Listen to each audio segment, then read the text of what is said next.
સાદા વડાપાવ તો આપણે ઘણીવાર બનાવતા હોઈએ છીએ, પણ એકવાર આ રીતે ઉલટા વડાપાવ બનાવજો. ખૂબ જ ટેસ્ટી લાગે છે અને ખાવાની પણ ખૂબ જ મજા આવે છે અને જલ્દીથી પણ બની જાય છે. તો એકવાર આ રીતે રેસીપી જરૂરથી ટ્રાય કરજો. તો ચલો હવે રેસીપી સ્ટાર્ટ કરીએ. તો સૌપ્રથમ મેં બટેટા પહેલાં જ બાફી લીધા હતા. બટેટા બાફી લીધા પછી એને મેશ કરી લીધા હતા અને હવે આપણે એનો વઘાર કરી લઈએ, મસાલો તૈયાર કરી લઈએ. તો એક કઢાઈની અંદર આપણે થોડું તેલ લેશું, તેલને ગરમ થવા દઈશું. જેવું તેલ ગરમ થાય એટલે આપણે અડધી ચમચી જેટલી રાઈ ઉમેરીશું અને અડધી ચમચી જેટલું જીરું ઉમેરીશું. રાઈ જીરુંને સારી રીતે પકાવીશું. એકદમ સિમ્પલ પણ ખૂબ જ ટેસ્ટી એવો મસાલો આપણે બનાવીશું.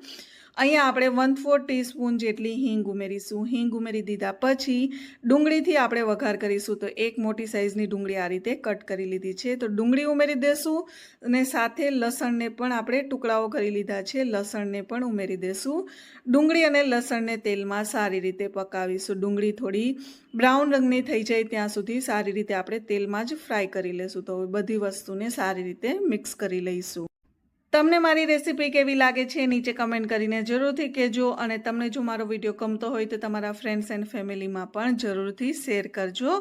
તો અહીંયા તમે જોઈ શકો છો ડુંગળીની અંદર મેં અડધી ચમચી જેટલી હળદર ઉમેરી દીધી છે. હળદર ઉમેરી દીધા પછી સારી રીતે મિક્સ કરી લઈશું. હવે આપણે એની અંદર એક મરચીને આ રીતે કટ કરી લીધી છે એ ઉમેરી દઈશું. મરચી ઉમેરી દીધા પછી મિક્સ કરી લઈશું. હવે આપણે એની અંદર બધા મસાલાઓ ઉમેરી દઈશું. તો અહીંયા એક ચમચી જેટલો ધાણા જીરું પાવડર ઉમેરીશું અને 1/4 ટીસ્પૂન જેટલો ગરમ મસાલો ઉમેરી દઈશું.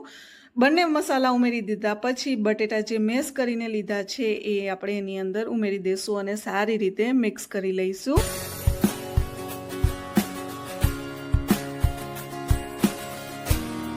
તો અહીંયા આપણે મેશ કરેલા બટેટા ઉમેરી દીધા છે, એને સારી રીતે મિક્સ કરી લઈશું અને પછી આપણે એની અંદર ઉપરથી મીઠું ઉમેરીશું સ્વાદ અનુસાર. તો અહીંયા બટેટાને સારી રીતે મિક્સ કરી લીધા છે. તો હવે આપણે અહીંયા સ્વાદ અનુસાર મીઠું ઉમેરી દઈશું. મીઠું ઉમેરી દીધા પછી સારી રીતે મિક્સ કરી લઈશું. તમને મારી રેસીપી કેવી લાગે છે નીચે કમેન્ટ કરીને જરૂરથી કહેજો.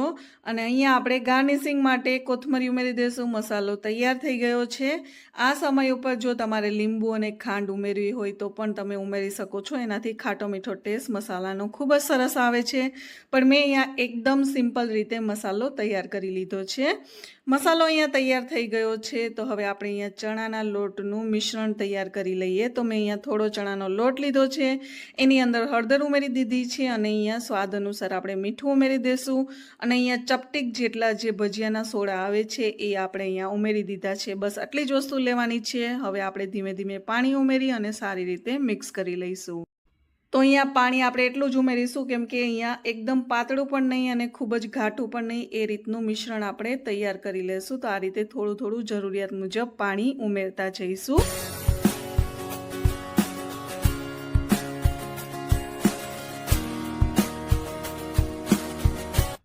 તો અહીંયા ચણાના લોટનું મિશ્રણ તૈયાર થઈ ગયું છે. થોડા ગાંઠા છે તો એ થોડી વાર આપણે સાઈડમાં રાખીશું તો એકદમ સરસ લોટ તૈયાર થઈ જશે. તો હવે આપણે અહીંયા પાવ લીધા છે, તમે જોઈ શકો છો. પાવને વચ્ચેથી આપણે કટ કરી લઈશું કેમ કે એની અંદર આપણે મસાલો ભરીશું એટલા માટે.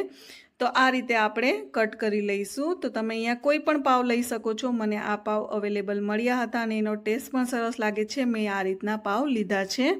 તો પાવને આપણે આ રીતે કટ કરી લેશું. તો પાવને કટ કરી લીધા છે. તો હવે આપણે એની અંદર પહેલાં લીલી ચટણી સ્પ્રેડ કરી લેશું. લીલી ચટણીની રેસીપી જોઈતી હોય તો નીચે કમેન્ટ જરૂરથી કરજો અને તમને મારી ચેનલ ઉપર લીલી ચટણીની રેસીપી પણ મળી જશે અને જે વડાપાવની ચટણીની રેસીપી છે એ પણ તમને મળી જશે એકદમ મુંબઈ સ્ટાઇલ.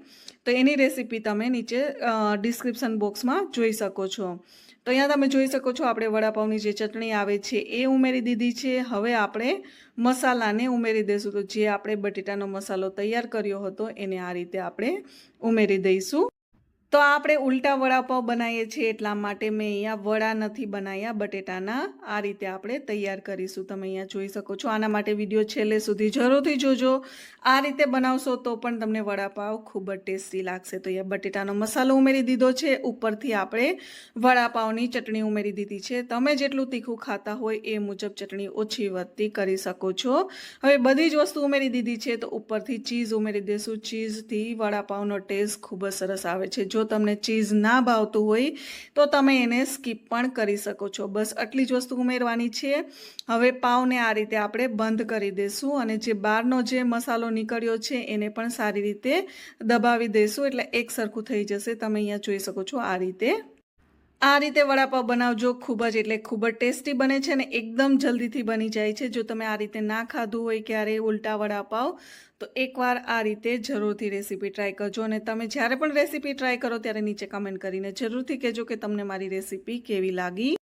તો હવે જે ચણાનું મિશ્રણ આપણે તૈયાર કર્યું હતું એની અંદર જ વડાપાવને આ રીતે ડીપ કરી અને એકદમ સરસ રીતે બધી સાઈડ કોટ થઈ જાય ચણાનો લોટ એ રીતે ડીપ કરી અને તેલમાં ફ્રાય કરી લેશું. તો મેં પહેલાં જ અહીંયા તેલ ગરમ થવા રાખી દીધું હતું. આ રીતે ફ્રાય કરી લઈશું. એકદમ ઝટપટ ફ્રાય થઈ જાય છે ખૂબ જ ઓછા સમયમાં, એટલે ખૂબ જ વાર પણ નથી લાગતી. આ રીતે બંને સાઈડ સારી રીતે ફ્રાય કરી લઈશું. બસ તો એકદમ સિમ્પલ રેસીપી છે. તો તમને મારી આ રેસીપી અને આ રીત કેવી લાગી નીચે એકવાર કમેન્ટ કરીને જરૂરથી કહેજો, જેનાથી મને મોટિવેશન મળે છે અને આવી જ રીતે નવી નવી રેસીપી શેર કરતી રહીશ. તો અહીંયા વડાપાવ સારી રીતે ફ્રાય થઈ ગયું છે તો એક પ્લેટની અંદર કાઢી લેશું. આવી જ રીતે આપણે બાકીના વડાપાવને પણ ફ્રાય કરી લઈશું. અને મેં એક કમ્યુનિટી પોસ્ટ નાખી છે કે હું કોણ છું, ક્યાં રહું છું અને 9 to 6 જોબની સાથે હું યુટ્યુબને કઈ રીતે મેનેજ કરું છું. જો તમારે આ બધી વસ્તુ મારા માટેની જાણવી હોય, મારા વિશેની જાણવી હોય તો કમ્યુનિટી પોસ્ટમાં વોટ તમારો જરૂરથી આપજો. જેટલા વધારે વોટ હશે તો હું તમારી સાથે જરૂરથી એ વિડીયો પણ શેર કરીશ ટૂંક સમયમાં જ. તો જલ્દીથી કમ્યુનિટી પોસ્ટ જોજો અને એમાં વોટ કરજો. તો અહીંયા તમે જોઈ શકો છો વડાપાવને સારી રીતે ફ્રાય કરી લીધું છે. તો હવે આ રીતે આપણે 2 ટુકડાઓ કરી લઈશું.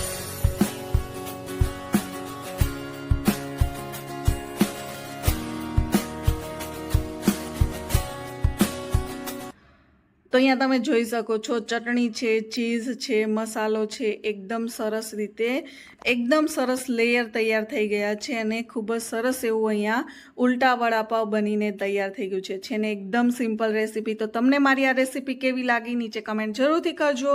અને મારી ચેનલ હજુ સુધી તમે સબસ્ક્રાઈબ ના કરી હોય તો જલ્દીથી ચેનલ સબસ્ક્રાઈબ કરી લો. આવી જ રીતે નવી નવી રેસીપી તમારી સાથે શેર કરતી રહીશ.